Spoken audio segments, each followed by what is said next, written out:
heading the linear layout, heading the linear layout, when we want to arrange the component, linear layout, when we want to arrange the component in row or column format, in row or column format, that is horizontal or vertical, that is horizontal or vertical.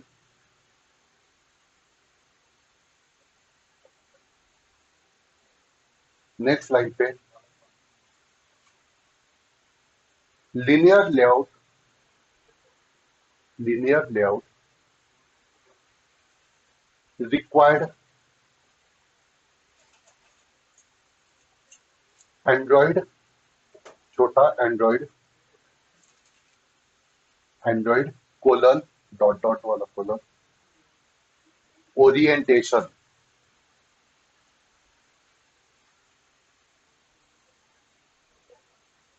Attribute,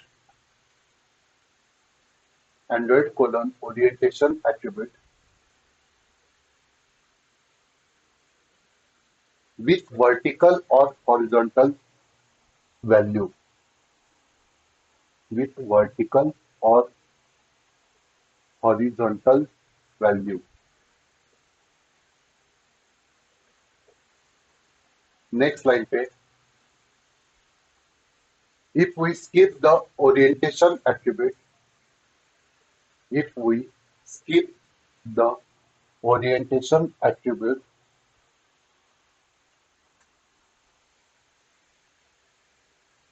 then components will be arranged in, then component will be arranged in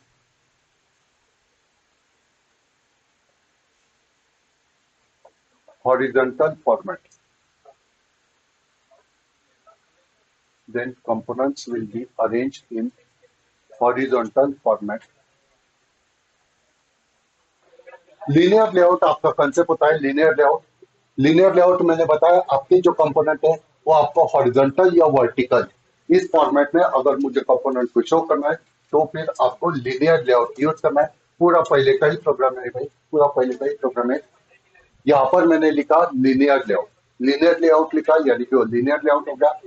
आगे मेरा concept है XML name space, ये तो आपका होना ही चाहिए, name space तो आपका होना ही चाहिए, एक्सएमएल नेम स्पेस होना ही चाहिए। वी टाइप मैंने बता दिया, लेआउट को नॉर्मली मैं वी टाइप मैच गारंटी करता हूँ क्योंकि पूरा स्क्रीन भर के मुझे शो करना है। ओरिएंटेशन एक आपका मेन एट्रीब्यूट होता है। अगर मुझे तेजी में लिखना है, लीनियर लेआउट एक्सप्लेन करना है तो आपको एंड्रॉइड कोलन ओरिएंटेशन ये एट्रीब्यूट मुझे बताना ही पड़ेगा। अगर ये नहीं बताऊंगा तो कुछ काम करने के। ओरिएंटेशन मेरा मेन कॉन्सेप्ट है, उसके अंदर आपके पास दो ऑप्शन होता है, वर्टिकल करना है या हॉरिजॉन्टल करना है। वर्टिकल करोगे इसलिए आपके जो कंपोनेंट है एक के नीचे एक कंपोनेंट आ रहा है। अगर मैं फिर से अगर कंपोनेंट को कॉपी पेस्ट करता हूँ, कॉपी पेस्ट करता हूँ वो रो के हिसाब से आपको कंसेप्ट दिखा है। नेक्स्ट नेक्स्ट लाइन पे आपको कंपोनेंट दिख रहा है, नेक्स्ट नेक्स्ट लाइन पे कंपोनेंट दिख रहा है और डालता हूँ तो फिर आपका नेक्स्ट नेक्स्ट लाइन पे आपके कंपोनेंट दिख रहे हैं।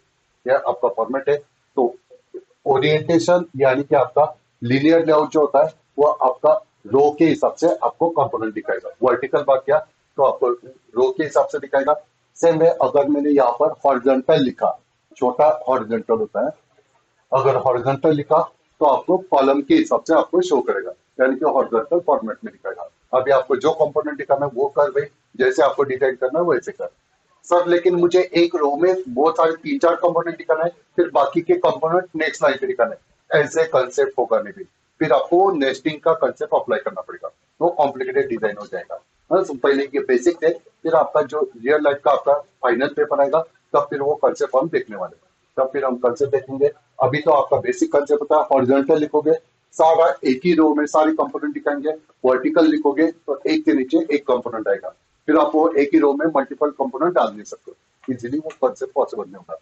यहाँ पर एट्रीब्यूट के अंदर मैं एक्स्ट्रा कुछ भी कंसेप्ट लिख नहीं रहा हूँ। बटन के लिए मैंने एक्स्ट्रा कुछ भी कंसेप्ट बताया नहीं, सिर्फ मैंने वेट और हाइट बताया। लेकिन जब आपने एब्सोल्यूट लेआउट बताया था तो सारे कंपोनेंट को एक्स और वाई का एट्रीब्यूट होना चाहिए। ये आपका कंपलसरी होता है। यहाँ पर सिर्फ ऊपर ओरिएंटेशन आपका एक एट्रीब्यूट होता है।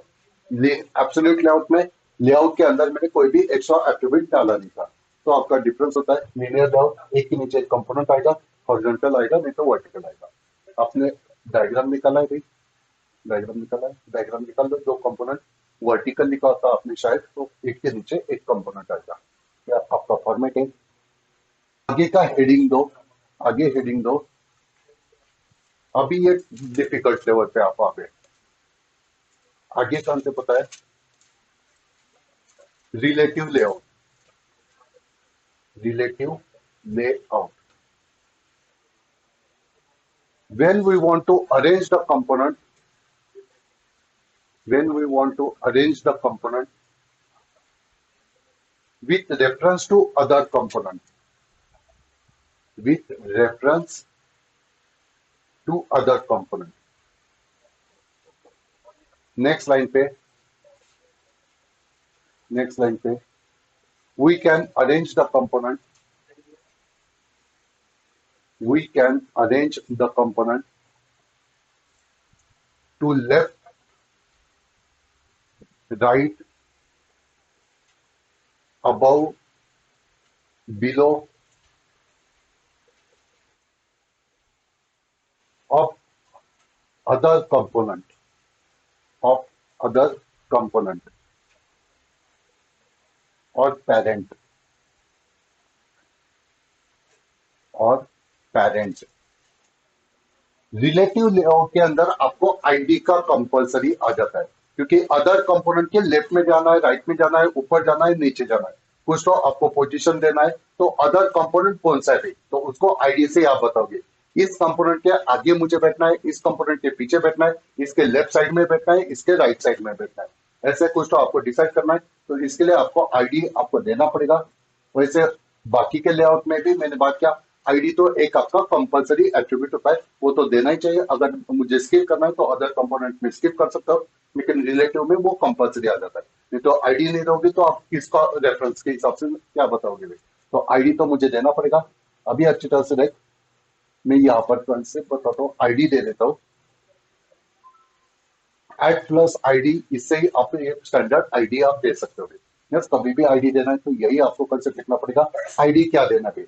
मैं कुछ तो नाम देता हूँ B1। B1 मैंने आईडी दे दिया। अभी B1 को मैं किसी के रेफरेंस के हिसाब से या फिर मुझे कहीं पर सेट करना है। मैंने बात किया दो कंसेप्ट होता है, किसी अदर कंपोनेंट के रेफरेंस में दो, नहीं तो डायरेक्ट पेरेंट के रेफरेंस में दो। तो अभी ये जो B1 है इसको मैं डायरेक्ट पेरेंट के रेफरेंस में देता हूं। सेंटर इन पेरेंट, सॉरी, पहले मुझे रिलेटिव लेआउट सेट करना पड़ेगा। रिलेटिव लेआउट सेट कर दिया। नेम स्पेस का आपके पास होना चाहिए। ओरिएंटेशन का अभी जरूरत नहीं, सिर्फ रिलेटिव लेआउट बताओ, ऊपर आपको कोई भी जरूरत नहीं होता है। यहाँ पर मैं बताता हूँ ये बटन मुझे कहाँ पर दिखना है। यहाँ पर मैं बताता हूँ सेंटर इन पेरेंट, और इसको मैंने बता दिया ट्रू। सेंटर इन पेरेंट कर दिया ट्रू। ये आपका फॉर्मेट है। तो आपका जो बटन है वो सेंटर में आ गया, वो आपका सेंटर में आ गया। ये आपका फॉर्मेट है। ओके चलेगा। ये आपने पेरेंट के रेफरेंस में दिया। अभी ये जो सेकंड वाला बटन है, चलो इसको मैं नाम दे देता हूँ। चलो पहले मेन वाले को,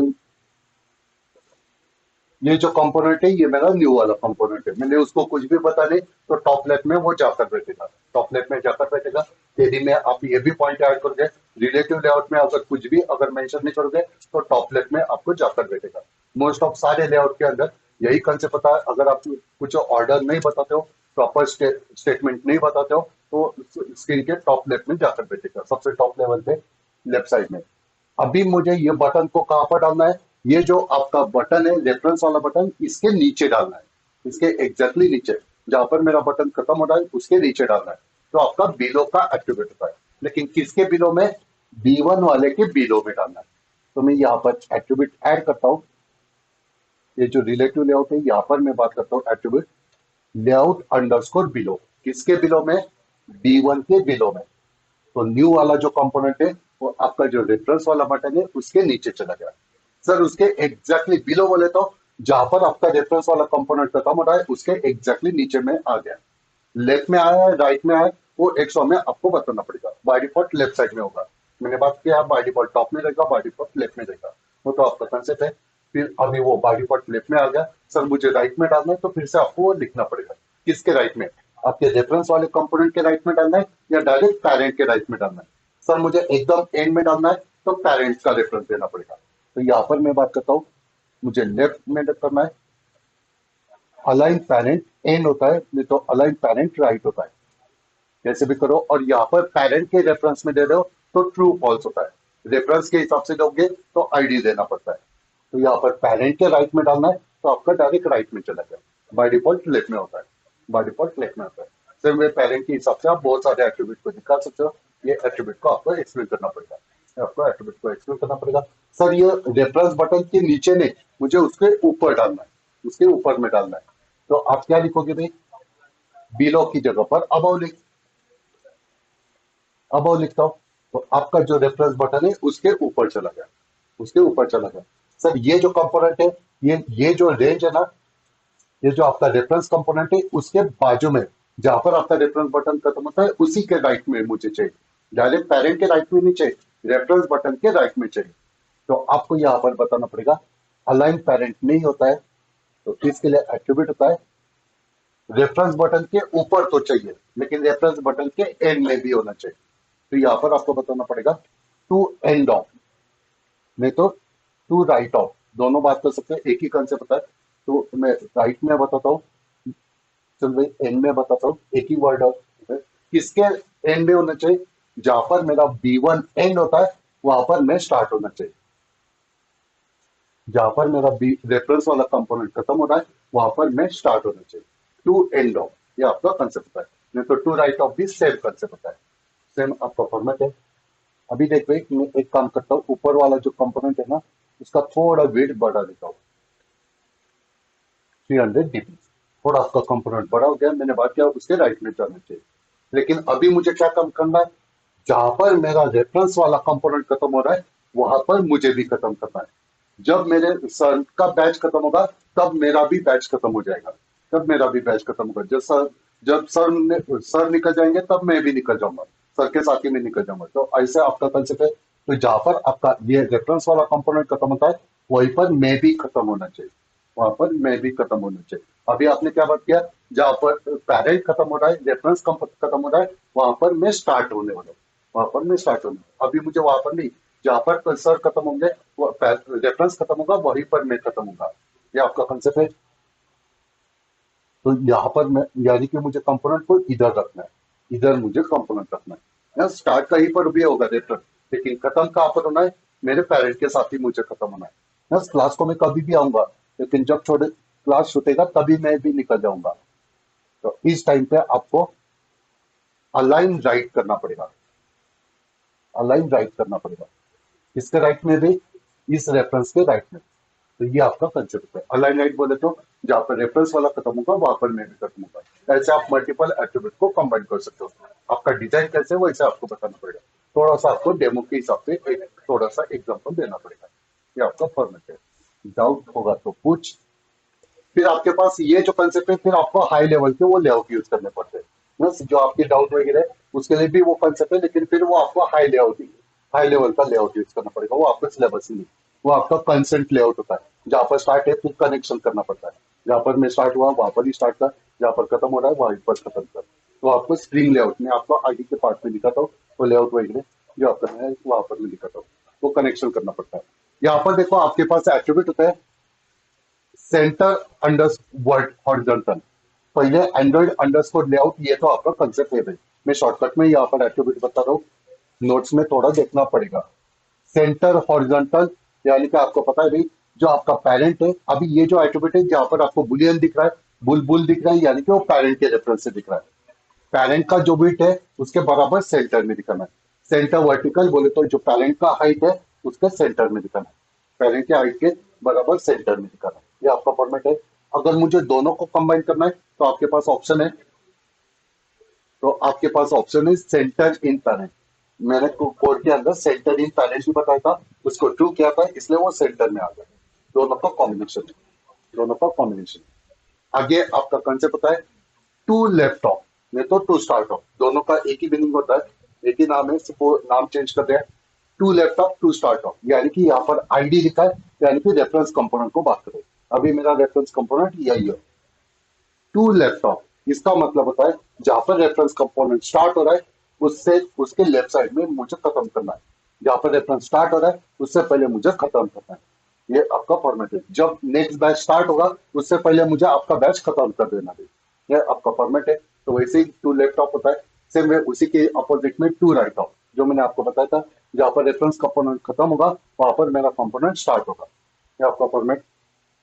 अलाइन लेफ्ट, जहां पर रेफरेंस कंपोनेंट स्टार्ट होगा वहीं पर मैं भी स्टार्ट होने वाला हूँ, ये आपका फॉर्मेट। अलाइन राइट, यानी कि जहां पर रेफरेंस कंपोनेंट खत्म होगा वहां पर मैं भी खत्म हो जाऊंगा, अलाइन राइट। फिर आपका कंसेप्ट पता है, अबाउ, इस कंपोनेंट के ऊपर दिखाना है, तो नंबर दिया है भाई, आपका कंपोनेंट कहां पर आएगा वो आपको अच्छी तरह से दिख रहा है, नंबरिंग मैंने दिया है। अबाउ बोला तो ऊपर आएगा, वैसे ही बिलो बोला तो वो नीचे चला जाएगा, आपका नीचे चला जाएगा। सेम आपका कंसेप्ट पता है, अलाइन टॉप, अलाइन टॉप, जहां पर रेफरेंस कंपोनेंट का टॉप है वहीं पर मेरा भी टॉप रहेगा। अलाइन बॉटम, जहां पर रेफरेंस कंपोनेंट का बॉटम है वहां पर मेरा भी बॉटम है। फिर आपका कंसेप्ट पता है, अलाइन बेसलाइन। अलाइन बेसलाइन बोले तो जो ये जो टेक्स्ट होता है ना, उसका जो नीचे का जो लाइन होता है उसको बेस लाइन बोला जाता है। रेफरेंस कंपोनेंट का वो जो बेस लाइन है वहीं पर मेरा भी बेस लाइन होना चाहिए, वहीं पर मेरा भी बेस लाइन होना चाहिए, ये आपका फॉर्मेट। फिर आपका फॉर्मेट होता है अलाइन पेरेंट टॉप, पेरेंट के टॉप में मुझे जाना है, ऊपर जाना है। अलाइन पेरेंट लेफ्ट, लेफ्ट बात करोगे तो भी वो लेफ्ट में रहेगा, वो आपका 10 नंबर का कंसेप्ट होगा। अलाइन पेरेंट राइट, राइट बात कर दिया तो पेरेंट के राइट में चले गया। अलाइन पेरेंट बॉटम, तो आपका नीचे आ गया, आपका कंपोनेंट नीचे आ गया, ये आपका कंसेप्ट है। थोड़े 5-6 आपको एट्रीब्यूट बताना पड़ेगा, आपको पता होना चाहिए, वहां पर आपको थ्योरी में एक्सप्लेन करना पड़ेगा वो एट्रीब्यूट क्या होता है, वो क्या काम करता है। थ्योरी के हिसाब से अगर डायग्राम अच्छी तरह से याद करते हो, थोड़ा बहुत प्रैक्टिस करते हो, तो अच्छा 5-6 आप कंपोनेंट एट्रीब्यूट बता सकते हो। थ्योरी में आपको प्रॉपर आएगा, explain relative layout with 5 components, 5 attribute, कोई भी 5 एट्रीब्यूट एक्सप्लेन करो। तो ऐसे आपका कंसेप्ट है, 5-6 एट्रीब्यूट तो आपको पता होनी चाहिए। तो फॉर्मेट है, डाउट होगा तो पूछ, नहीं तो अच्छी तरह से ये डायग्राम आपको निकालना है।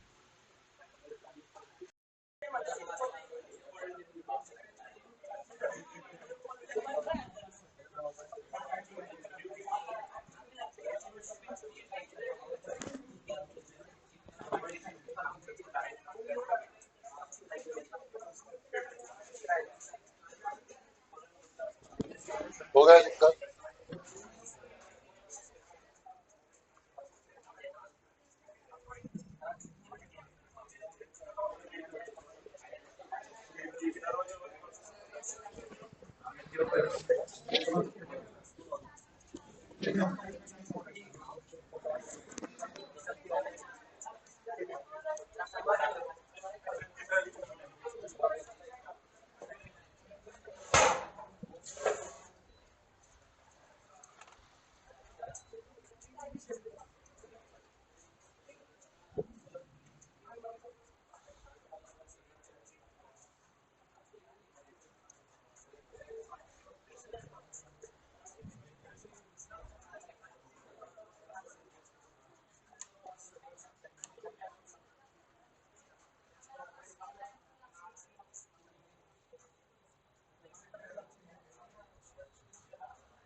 हो गया दोस्तों डिस्कस।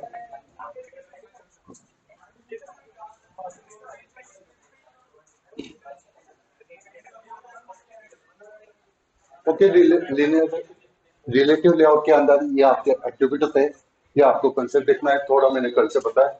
एक बार ये प्रोग्राम एग्जीक्यूट करके देखो, एक छोटा सा प्रोग्राम, जो आपको प्रोग्राम में वही कंसेप्ट बताना है कि भाई क्या क्या वैल्यू वगैरह है, तो वो आपको यहाँ पर कंसेप्ट बताना पड़ेगा।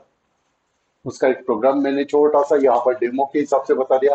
एक ही कंपोनेंट लिया, वहां पर मैंने कुछ तो सेंटर इन पेरेंट लिखा, इसलिए वो आपका एग्जैक्टली सेंटर में आ गया। एक का दो बटन आपको एक्सप्लेन करना पड़ेगा।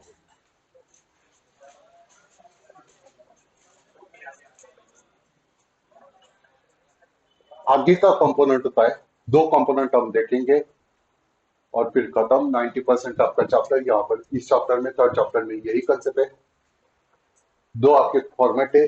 टेबल लेआउट, टेबल लेआउट थोड़ी ज्यादा कंसेप्ट होते हैं, कंसेप्चुअली यहाँ पर ज्यादा इंपॉर्टेंट है। टेबल लेआउट नाम से आपको समझ में आ रहा है, जब आपको रो कॉलम के फॉर्मेट में दिखाना है। जो आपका लीनियर लेआउट है, एक ही रो में सारे कंपोनेंट दिखाएगा, एक ही कॉलम के हिसाब से सारे कंपोनेंट दिखाएगा। रो के हिसाब से दिखाएगा, नहीं तो कॉलम के हिसाब से कंपोनेंट दिखाएगा। सर मुझे रो और कॉलम दोनों को मैनेज करना है। अगर इस फॉर्मेट में दिखाना है, यानी कि टेबल के फॉर्मेट में दिखाना है, इतने रो रहेंगे, इतने कॉलम रहेंगे, हर जगह पर मुझे दिखाना है, तो वहां पर आपका टेबल लेआउट होता है। टेबल लेआउट थोड़ा अभी इतना अच्छी तरह से प्रॉपर नहीं होता है। रिलेटिव लेआउट सबसे बेस्ट है। रिलेटिव लेआउट के आगे उन्होंने काम किया है। टेबल लेआउट ज्यादा कुछ नहीं, लेकिन जब मुझे एग्जैक्टली टेबल का फॉर्मेट दिखाना है तब मैं टेबल लेआउट यूज करता हूँ। मोस्ट ऑफ आपको पेपर में ये क्वेश्चन पूछा जाता है। यूटी 1 में वगैरह आपको शायद दिखा होगा, इसी के आपको क्वेश्चन आते हैं। एमएसबीटी को वगैरह इसी के, ये टेबल लेआउट और रिलेटिव लेआउट, इसी के डायग्राम वगैरह आपको पूछा जाता है। जो भी आपको कॉम्प्लिकेटेड डिजाइन बोलाएगा, इसी तरीके से आपको काम करना है। तो टेबल लेआउट में हेडिंग दोगे टेबल लेआउट, हेडिंग दिया आपने टेबल लेआउट, और उसमें आप लिखोगे here we can arrange the data in row column format to create, next line पे आप लिखोगे to create new row, to create new row we have to use table row attribute, we have to use table row attribute। Next line पे आप लिखोगे normally components will be arranged in, normally component will be arranged in। देखो दोस्तों, अगर मैं normal, अगर यहाँ पर कंपोनेंट यूज करता हूँ, टेबल लेआउट बात करता हूँ, टेबल लेआउट में अगर यहाँ पर बात करता हूँ और वहां पर मैं कंपोनेंट डालता हूँ, अपना रेगुलर में बटन ही डालता हूँ। बटन आपको समझने में आसान होगा। बटन मैंने बात कर दिया, उसको वेट हाइट होना चाहिए।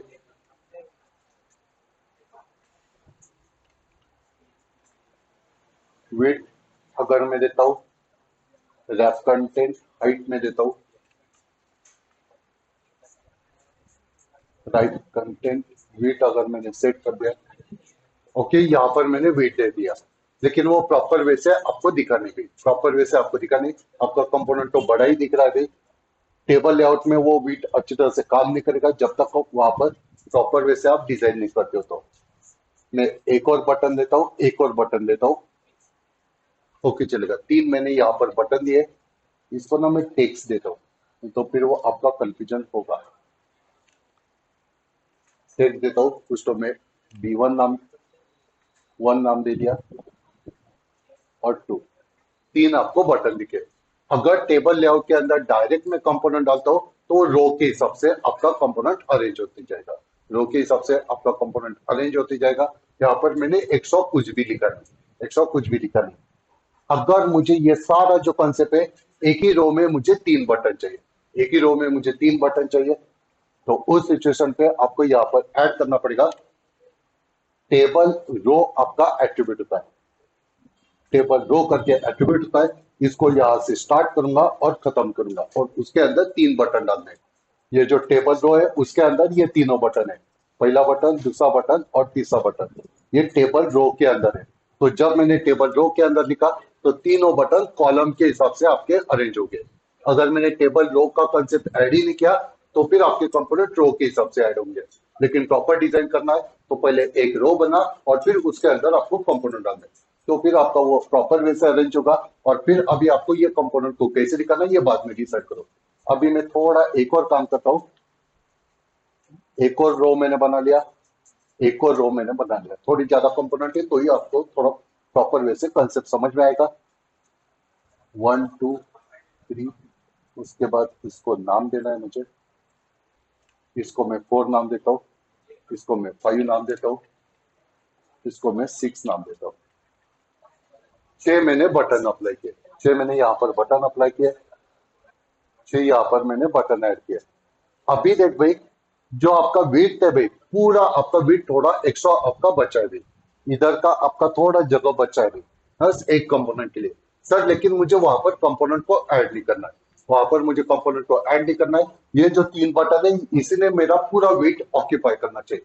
अभी वो कंसेप्ट क्या है भाई, वहां पर तो मैंने 100 डीपी पा किया, उससे कुछ फर्क नहीं पड़ेगा भाई, उससे कुछ ज्यादा इंपॉर्टेंट नहीं है। चल भाई इसको मैं रैप कंटेंट ही करता हूँ। विथ मैंने रैप कंटेंट बात कर रहे हैं, यानी कि जितना मुझे जरूरत है उतना जगह ले भाई, लेकिन फिर भी आपके डिजाइन में ज्यादा कुछ फर्क नहीं पड़ा भाई। बस सर लेकिन मुझे यहाँ पर तीन ही कंपोनेंट डालने हैं और वो एक्स्ट्रा जो जगह है वो मुझे यूज कर लेना है। अभी यहाँ पर मैंने कुछ भी एक्स्ट्रा कोड लिखा नहीं टेबल लेआउट के अंदर, तो वो कहता है आपका श्रिंक होता है। श्रिंक यानी कि आपका रैप कंटेंट के जैसे लॉजिक होता है, लेकिन ये पर्टिकुलर टेबल लेआउट के अंदर होता है। टेबल लेआउट का श्रिंक ये एट्रीब्यूट कहता है, डिफॉल्ट एट्रीब्यूट कहता है जितना कम जगह में एडजस्ट कर सकता है उतने कम जगह में एडजस्ट कर, एक्स्ट्रा जगह छोड़ दे, अगर बचा है तो उसको स्किप कर दे भाई, लेकिन उसको यूज मत कर भाई। तो वो आपका फॉर्मेट होता है। स्ट्रिंग बोले तो जितना जरूरत है उतना यूज किया, उन्होंने जो एक्स्ट्रा जगह है वो छोड़ दिया, उनको लगा कोई दूसरा कंपोनेंट आएगा वो वहां पर एडजस्ट होगा, तो बाकी का वेट उसने यूज नहीं किया। नहीं सर मुझे पूरा वेट यूज कर लेना है, बस तीन ही कंपोनेंट बैठे तो तीनों अच्छी तरह से आराम से बैठो, ये आपका फॉर्मेट है। तो इस सिचुएशन पे आपको यहाँ पर कंपोनेंट के अंदर ज्यादा कंसेप्ट नहीं होता है, यहाँ पर मुझे ऊपर लिखना पड़ेगा, टेबल लेआउट के अंदर मुझे लिखना पड़ेगा सेज कॉलम्स होता है, सेज कॉलम्स होता है। और सेज कॉलम किसको कॉलम को बढ़ाना है, तो नॉर्मली सारी जो कॉलम होते हैं ना, यहाँ पर by default 0 column, 1 column, 2 column, इस वजह से वो कंसेप्ट है। ये आपका सीक्वेंस होता है, यानी कि 4 आपका 0 कॉलम में, 5 आपका फर्स्ट कॉलम में, 6 आपका सेकंड कॉलम में, ये आपका फॉर्मेट है। अभी मुझे 100 जगह देना है, 100 जगह देना है, किसको देना है सर, मुझे सबको देना है। तो यहाँ पर सेट कॉलम स्टार बात कर, तो स्टार बात क्या, सब में 100 जितना वेट है, वेट के बारे में चल रहा है, हाइट नहीं होता है। यस वेट जो होता है 100 जो जगह मिल रहा है तुझे तो आप यूज कर लो वेट से भी। तो ये आपका फॉर्मेट है, तो 100 मैंने कुछ लिखा नहीं, तो ये आपका जितना 100 जगह मिल गया वो आपका यूज हो जाता है। तो स्ट्रेच कॉलम एक आपका एट्रीब्यूट होता है।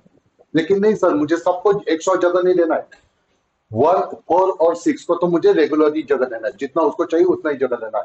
सिर्फ ये जो 5 वाला कंपोनेंट है, यानी कि जो फर्स्ट कॉलम वाले जो कंपोनेंट है उनको ही मुझे 100 जगह देना है, उनको ही मुझे 100 जगह देना है। तो यहाँ पर आप बता सकते हो 5 बोले तो कॉलम नंबर 1 होता है, 0, 1, 2, तो मुझे 1 वाले कॉलम को ही 100 जगह देना है। नहीं सर मुझे 1 वाले को नहीं देना है, मुझे 0 और 3 वाले को जगह देना है, तो यहाँ पर 0, 2 बात कर सकते हो। तो 0 और 2 वाले ने ज्यादा जगह लिया, फर्स्ट वाले ने कम जगह दिया, यानी कि बाकी लोगों ने नहीं। तो मल्टीपल को आपको देना है तो कॉमा से सेपरेट कर, सबको देना है तो स्टार्ट लिख, पर्टिकुलर को देना है तो आप पर्टिकुलर नंबर दे सकते हो। ऐसे आपका फॉर्मेट है। तीन ऑप्शन आपके सब में होता है। सर अगर मैंने स्ट्रेच की जगह पर श्रिंक लिखा तो बाय डिफॉल्ट श्रिंक ही चल रहा था। श्रिंक कॉलम्स अगर मैंने बात किया तो पहले का जो डिफॉल्ट कंसेप्ट था वो श्रिंक जैसे ही था। अगर मैंने श्रिंक स्टार्ट लिखता हूं तो बाय डिफॉल्ट तो आपका श्रिंक जैसे होता है, जितना कम जगह में एडजस्ट कर सकता है उतने कम जगह में एडजस्ट कर लेते हैं। ये आपका फॉर्मेट होता है श्रिंक, नहीं तो स्ट्रेच होता है। नॉर्मली हम स्ट्रेच करेंगे।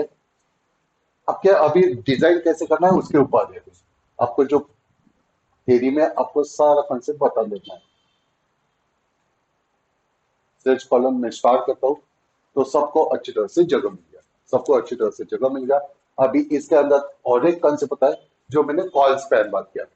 अभी मेरा कंसेप्ट क्या है, यहाँ पर कॉल स्पैन देना है ना, तो प्रॉपर आपको कॉलम कितने, ये एक रो में तो प्रॉपर कॉलम होने चाहिए। फिर आप बता सकते हो कि सेकंड रो में मुझे कम कॉलम चाहिए, थर्ड रो में मुझे ज्यादा कॉलम चाहिए, ऐसे आप वहां पर बता सकते हो, ऐसे आप बता सकते हो। तो फिर मुझे ये काम करना है, 2 और 3 जो है ना भाई, तो 3 को मुझे कंपोनेंट को डालना नहीं, मेरे पास सिर्फ 1 और 2 ही है, 3 को मुझे निकाल देना है, 3 को मुझे निकाल देना है। तो यहाँ पर मैं एक काम करता हूँ, 3 वाले बटन को मैंने यहाँ से निकाल दिया, 3 वाला बटन खाली पड़ गया। सर क्यों खाली, वो जगह क्यों ऑक्यूपाई नहीं किया, क्योंकि सेकंड रो ने बात कर दिया ये जो खाली जगह बचा है वो कॉलम नंबर 2 वाले का जगह है। अब कौन से कॉलम में है भाई, अब 0 और 1 कॉलम ही, क्योंकि 2 ही कंपोनेंट डाले, सेकंड रो में 3 कंपोनेंट है, तो उसने बता दिया कि नहीं भाई थर्ड वाला जो जगह है वो कॉलम नंबर 3 का 2 का है, तो उसके जगह में नहीं आ सकता है, सेकंड वाले के एरिया में नहीं आ सकता है। यहाँ पर कुछ बेंचेस बाकी है तो वहां पर तू बैठ सकता है, लेकिन ऐसे नहीं कि बाजू का क्लासरूम खाली है, बाजू का शॉप खाली पड़ा है, वो बंद पड़ा है तो उसके अंदर तू जाकर बैठेगा। नहीं भाई, जो अपना एरिया है उसी में रह भाई, बस उसी में रह सकता है, बाहर तू नहीं जा सकता है। तो वो परमिट है, तो ये आपका कंसेप्ट है। अभी सर मुझे टू वाले को दो कॉलम का जगह देना है, यानी कि कॉलम नंबर वन और कॉलम नंबर टू दोनों को मिलाकर आपका टू वाला बड़ा बंदा है बेस, तो वो बड़ा बंदा है।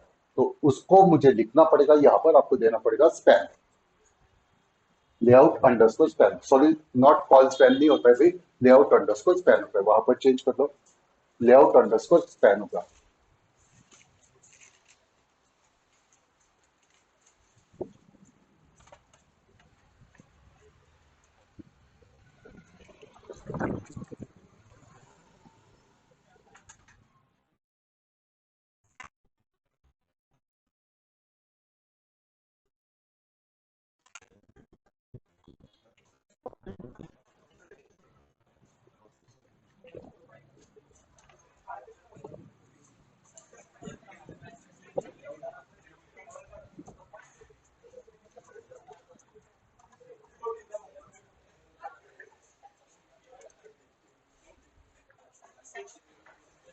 लेआउट लेआउट अंडरस्कोर स्पैन, ये आपका कंसेप्ट होता है।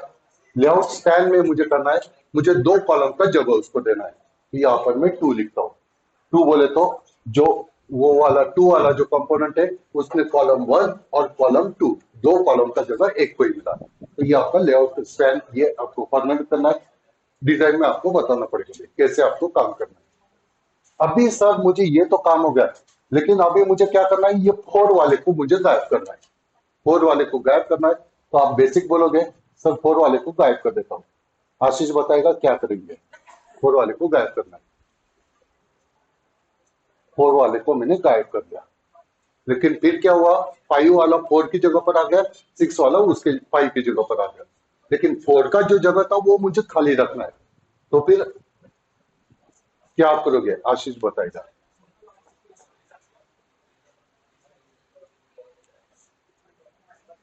सर मैं 90 के टारगेट खेल रहा हूँ, चिकन से पे 1 महीना हो गया।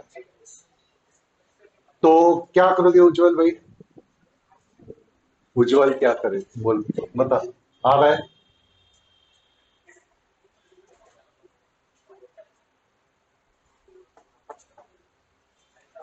सोच सोच, आरएमडी लोग तो बस एसी की हवा खाकर ही खुश हो रहे हैं, बस उनको फर्क ही नहीं पड़ता है। मैड का एक लेक्चर तू अटेंड कर रहा है, 400 रुपए देकर तू यहाँ पर बैठा है आज के लेक्चर में, बस थोड़ा कैलकुलेशन करेगा, एक लेक्चर का तू 250 रुपए पे करता है, बस एक लेक्चर को तू 250 रुपए पे करता है, और फिर तू यहाँ पर बैठता है। अगर तेरा फी का कैलकुलेशन कर, टोटल लेक्चर कितने होते हैं ये कैलकुलेट कर, और फिर सोच के 250 रुपए पे करके तू आधा घंटा बैठ रहा है, और उसमें कितना टाइम पास कर रहा है, कितना लेक्चर का कंसेप्ट दिख रहा है, ये समझ।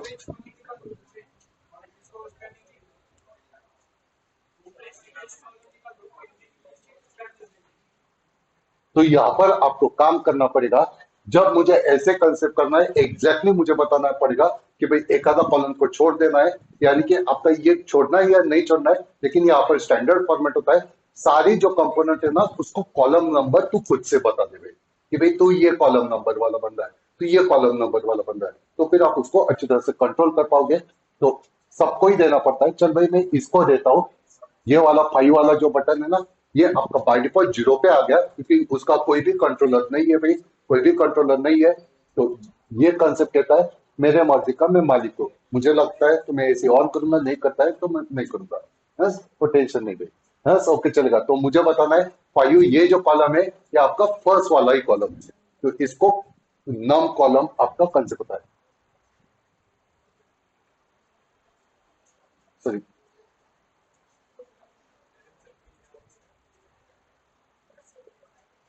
लेआउट कॉलम, या आपका कंसेप्ट है, इसको मैंने बता दिया, तू वन वाला कॉलम नंबर है, तेरा कॉलम नंबर क्या है, वन है, तो उसके आगे का जो कॉलम है वो इनडायरेक्टली टू हो गया, लेकिन आपको ऐसे स्ट्रिक्टली सेट करना पड़ता है, सबको एक स्टैंडर्डाइज आपको बताना पड़ता है।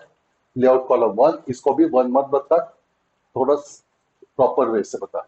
वो मैंने बता दिया, वो फाइव वाला जो है तू जीरो वाला कॉलम नहीं ले, तुझे मैंने स्ट्रिक्टली बता दिया तू 1 वाले कॉलम पे रहना है तो वो 1 वाले कॉलम पे रहता है, लेकिन इसके लिए ऊपर आपका कॉलम होना चाहिए, 3 कॉलम होने चाहिए, इसलिए वो 1 पे रह रहे, ये कंसेप्ट है। लेकिन कहीं पर भी अगर आपने 0 वाला कॉलम डाला ही नहीं, ऊपर भी तूने 1 वाले को बता दिया तो 1 वाला कॉलम है, 2 को बताया तो 3 वाला कॉलम है, तो 1 वाला 0 वाला कॉलम गायब भी हो जाएगा। तो आपको दिखेगी, थोड़ा प्रॉपर डिजाइन तो कर, कहीं पर तो प्रॉपर उतने कॉलम तो होने चाहिए, ये तो 0 वाला कॉलम कहीं पर है ही नहीं तो उसको वो जगह देगा ही नहीं, तो फिर वो इतना खराब भी डिजाइन मत कर। तो ये आपका फॉर्मेट होगा, समझ में आ रहा है? तो नेक्स्ट लाइन पे लिखोगे आप टेबल लेआउट के अंदर डिजाइन का कोड तो आपको मिल जाएगा भाई, वो तो नोट्स में पढ़ा है भाई। अभी उसमें मैं वेस्ट नहीं करता हूँ टाइम, बस पहले 2 कोड आपने बता दिया है, उसका आपने प्रैक्टिस कर लिया, तो अगर वो करोगे तो आप वो नोट्स में से देखकर आप ये प्रोग्राम कर पाओगे, नहीं तो बाद में ये मैं कोड भेजता हूँ आपको। तो आगे आप एरी में लिखोगे स्ट्रेच कॉलम्स, स्ट्रेच कॉलम्स, उसमें आप लिखोगे it is use to stretch every component with, stretch every component with, सारे कंपोनेंट का विड्थ आपको स्ट्रेच करना है। नेक्स्ट लाइन पे श्रिंक कॉलम्स, नेक्स्ट लाइन पे आप लिखोगे श्रिंक कॉलम्स, एक ही वर्ड है SHRINK, shrink columns.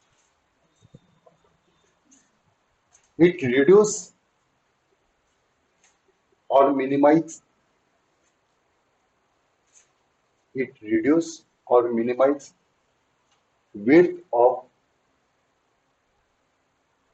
every column।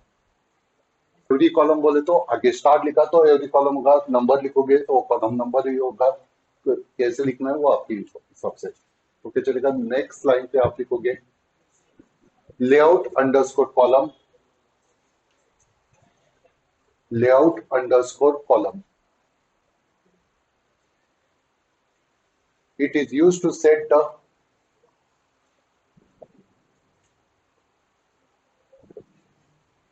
Column position of given component. हाँ तो फिर पोजीशन देते हो ना भाई, आप कौन से कॉलम के पोजीशन पे हो, क्या बताते हो, नहीं तो कौन से पोजीशन के लेवल पोजीशन पे हो। नेक्स्ट लाइन पे आप लिखोगे उसी में, नेक्स्ट लाइन पे लिखोगे बाय डिफॉल्ट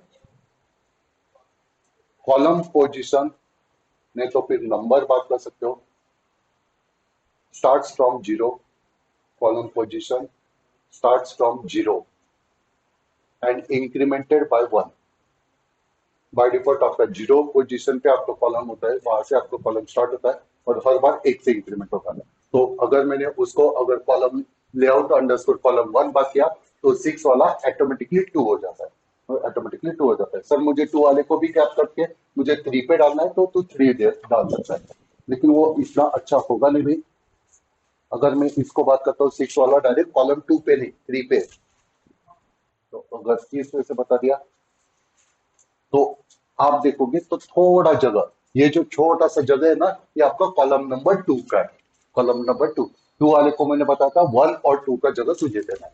तो फिर अगर वो कॉलम है ही नहीं उसको आइडेंटिफाई करने के लिए, जगह उसको पता ही नहीं कि कितना उसका जगह है, तो रैंडमली वो थोड़ा सा जगह उसको दे देता है बस, क्योंकि उसको एग्जैक्टली पता नहीं भी, उसको एग्जैक्टली पता है कॉलम 0 को कितना जगह लगेगा, कॉलम 1 को कितना जगह लगेगा, लेकिन कॉलम 2 को कितना जगह लगेगा एग्जैक्टली कोई कॉलम है क्या भाई, सेकंड पे कोई है ही नहीं।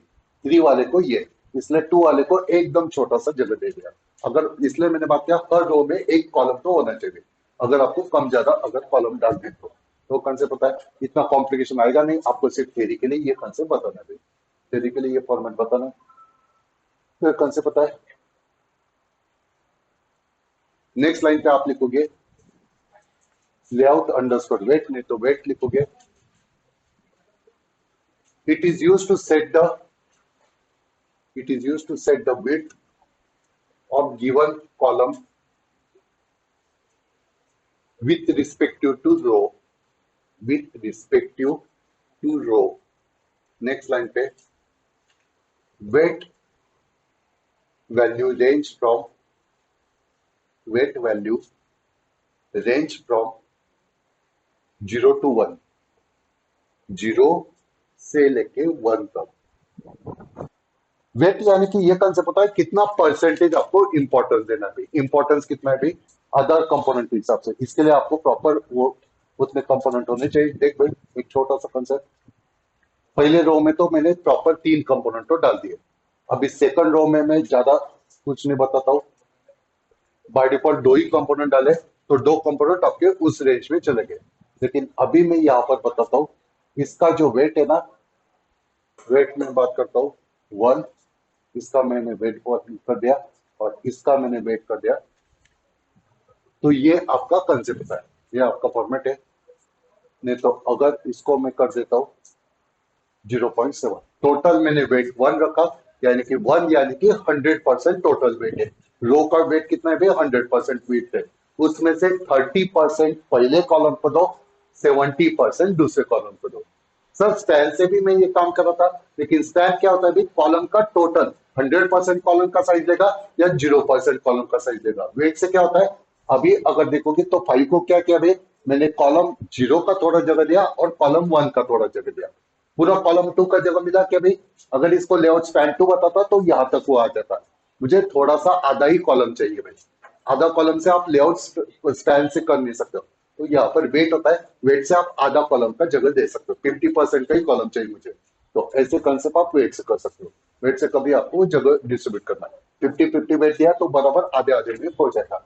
इसको मैं 50-50 वेट देता हूँ, 0.5 कर दिया, इसको मैं 0.5 कर देता हूँ, तो आपका बराबर आधा आधा हो गया। ऐसे कंसेप्ट में लेआउट स्टैंड से नहीं कर सकता हूँ, ये आपका फॉर्मेट है, वो परसेंटेज कितना आपको चाहिए, ये आपका फॉर्मेट है। ओके चलेगा। हेडिंग दो वेब व्यू, छोटा सा कंसेप्ट है, कोई भी लेआउट आप यूज कर सकते हो, नहीं तो डायरेक्ट मैं वेब व्यू का ही कंपोनेंट यूज करता हूँ। नहीं तो चलो सिंपल सा मैं लेआउट यूज करता हूँ, लिनियर लेआउट यूज किया, ज्यादा कुछ भी कॉम्प्लिकेशन नहीं। और यहाँ पर मैं यूज करता हूँ जैसे आप टेक्स्ट व्यू बटन वगैरह यूज करते हो वैसे ही मैं वेब व्यू यूज करता हूँ। वेब व्यू को जगह कितना चाहिए, मैच पेरेंट जितना आपको जगह देना है उतना दे। मैंने रैप कंटेंट बात कर दिया तो उतना ही वो ग्रे कलर का ही एरिया उसको मिला, मैं उसको जगह फुल करता हूँ, मैच पेरेंट ही करता हूँ, पूरे पेज वर्क में आपका वेब व्यू आ गया। इसको ज्यादा कोई टेंशन नहीं, इसको आईडी देना पड़ता है क्योंकि पूरा आपको कोडिंग आगे का मेन जो कोड होता है वो आपको जावा में लिखना होता है। जावा में लिखूंगा तो इसको मैं आईडी देता हूँ ww, इसको मैंने आईडी दे दिया। ओके चलेगा, ये आपका फॉर्मेट है। अभी आपको जावा में जाना पड़ेगा, जावा में पहले वो कंपोनेंट को बुलाना पड़ेगा। कैसे बुलाओगे भाई, find view bye ID R dot ID, क्या आईडी है भाई ww, और कंपोनेंट कौन सा है भाई, वेब व्यू वाला कंपोनेंट है। ओके चलेगा, ये आपका कंसेप्ट है। वेब व्यू को मैंने यहाँ पर बुला लिया और वेब व्यू के अंदर में कुछ डेटा शो कर सकता हो, यानी कि वेब व्यू बोले तो आपका ब्राउजर होता है, जो आपका क्रोम ब्राउजर है वैसे ही वेब ब्राउजर आपका कंसेप्ट है। कल हमने देखा था कुछ तो मैंने वेबसाइट का नाम डाला था, वेबसाइट बात किया तो डायरेक्ट क्रोम के ऊपर वो शिफ्ट हो रहा था, थर्ड पार्टी एप्लीकेशन के ऊपर। नहीं मुझे थर्ड पार्टी पे नहीं जाना है, मुझे अपने एप्लीकेशन के अंदर ही मुझे वेबसाइट को दिखाना है। तो यहाँ पर आपका वेब व्यू एक छोटा सा कंसेप्ट होता है, वेब व्यू से आप यहाँ पर डिस्प्ले कर सकते हो। इसके अंदर आपका कंसेप्ट होता है www डॉट, आपके पास अलग अलग कंसेप्ट है, आपको क्या काम करना है वगैरह, अलग अलग आप ऑपरेशन कर सकते हो। तो यहाँ पर मैं सेट करता हूँ www डॉट लोड डेटा होता है, और क्या डेटा दिखाना है, यहाँ पर प्रॉपर वेबसाइट दिखाना है तो बहुत सारा सेटिंग करना पड़ता है। तो आप छोटा सा एक एस्टिमेट खुद का ही एस्टिमेट में लिखता हूँ, वही पेज आपको दिखा देना है। यानी कि मेरा कंसेप्ट है हेलो, और हेलो को मुझे थोड़े बड़े अक्षरों में दिखाना है तो H1 आपका टैग होता है, बड़े अक्षरों में दिखेगा। H1 को क्लोज किया, नेक्स्ट लाइन पे मुझे दिखाना है मैट, ये मुझे नेक्स्ट लाइन पे दिखाना है, और नेक्स्ट लाइन पे एक लाइन मुझे मारना है, हॉरिजॉन्टल लाइन, और वहां पर मुझे दिखाना है एंड। ऐसे मेरा कुछ तो कोड है,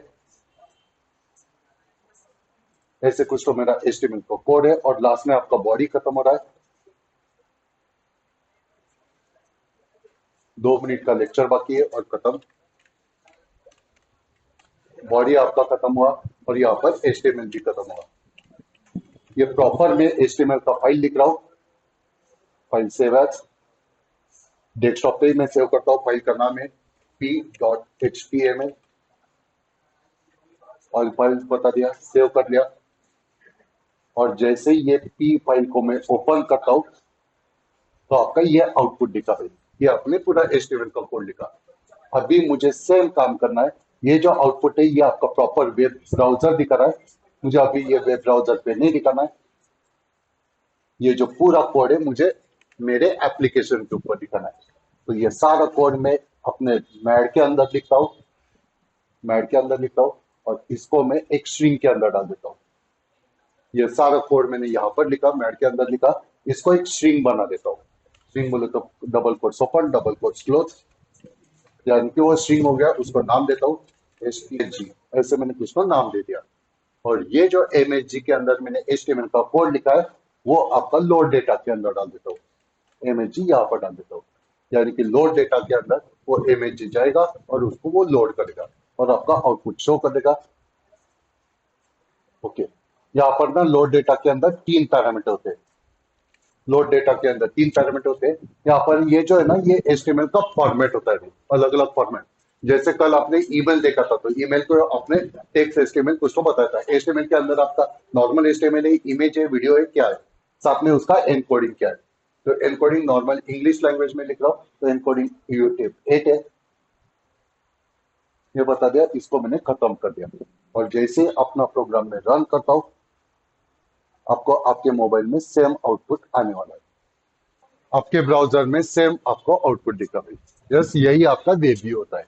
यस, वेब व्यू के अंदर कुछ नहीं भाई, यहाँ पर मैंने कोड लिखा, यानी कि इधर आपको वेब व्यू यूज करो, लीनियर लेआउट यूज कर, नहीं तो एकदम टॉप लेवल पे आप वेब व्यू यूज कर सकते हो। मैंने बेसिक वे से बताया। ये जो XML था यहाँ पर मैंने डायरेक्ट वेब व्यू लिखा था, वेब व्यू लिखा था लीनियर लेआउट के अंदर। नहीं तो अगर तुझे डायरेक्ट लीनियर लेआउट यूज नहीं करना है, तुझे एक्स्ट्रा कुछ नहीं दिखाना है, तो आप डायरेक्ट यहाँ पर लीनियर लेआउट को गायब कर सकते हो, लीनियर लेआउट को गायब कर सकते हो और वेब व्यू को ही सिर्फ आप लिख सकते हो। लेकिन मैंने बात किया यहाँ पर आपका XML नेम स्पेस, ये आपका लाइन होना चाहिए। तो यहाँ पर मैंने लीनियर लेआउट डाला नहीं, तो वेब व्यू के अंदर वो आपको कंसेप्ट डालना पड़ेगा। XML नेम स्पेस का ये लाइन यहाँ पर होना चाहिए। बात खत्म, सिर्फ वेब व्यू, मुझे आगे कुछ नहीं दिखाना है, मुझे ब्राउजर का बटन नहीं दिखाना है, टेक्स्ट फील्ड दिखाना है, कुछ नहीं दिखाना है। डायरेक्ट जो मेरा कोड है वो मुझे यहाँ पर दिखाना है। तो यहाँ पर वेब व्यू डालोगे, आईडी दोगे, आईडी को यहाँ से बुलाओगे, जो आपका HTML का पेज है वो आप क्रिएट करोगे, और उसके लिए लोड डेटा होता है। लोड डेटा के लिए 3 पैरामीटर होते हैं, कौन सा HTML का कोड दिखाना है, उसका फॉर्मेट क्या है भाई, और उसका एनकोडिंग का स्ट्रक्चर क्या है। 3 पैरामीटर आपको बताने होते हैं। कंसेप्ट है, इससे आप वेब व्यू डिस्प्ले कर पाओगे। डाउट होगा तो पूछो, नहीं तो यहाँ पर हम रुकते हैं।